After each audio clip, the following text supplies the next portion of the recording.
Guys, അപ്പൊ നമ്മൾ ഇന്ന് എത്തിയിരിക്കുന്നത് ഒരു പുതിയ വീഡിയോ എടുക്കാൻ വേണ്ടി ഒരു കാട്ടിലാണ്. കാട് കണ്ടില്ലേ?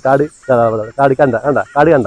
അപ്പോ എല്ലാവരും പല കമന്റുകൾ ചെയ്യുന്നുണ്ട്. ഞങ്ങൾ വന്ന വഴി മറക്കുന്ന ആൾക്കാരാണ്. പക്ഷെ ഞങ്ങൾ ഒരിക്കലും വന്ന വഴി മറക്കുന്ന ആൾക്കാരല്ല എന്ന് അറിയിക്കാൻ വേണ്ടിയിട്ടാണ് ഈ വീഡിയോ ചെയ്യുന്നത്. പക്ഷെ ഇപ്പോ ഞങ്ങൾക്ക് ചെറുതായിട്ട് വഴി പറഞ്ഞിട്ടുണ്ട്. ചേട്ടാ, നീ എന്തിനാ ടെൻഷൻ അടിക്കണത്? നമ്മളെ കയ്യിൽ മന്ത്രബുദ്ധി ഉണ്ടാ കണ്ട. തിരുദേവി വഴി കാണിക്ക്. അതാണ്ട അവിടാടാ വഴിയേ. ആ പൊട്ടപ്പോ നമ്മൾ ആ വഴിക്കലെ വന്ന് ഏത് നേരത്താണ് വരാൻ പോകുന്നത്? അവര് കാട്ടുമൂപ്പൻ. ഗൈസ്, ഇവിടെ രാത്രി ആയി കഴിഞ്ഞാൽ കുറുക്കന്മാര് വരുന്നാണ് പറഞ്ഞിട്ടുള്ളത്.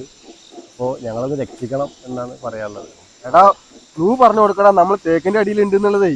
ആ പൊട്ട ഈ കാട് മുഴുക്ക തേക്കല്ലേ.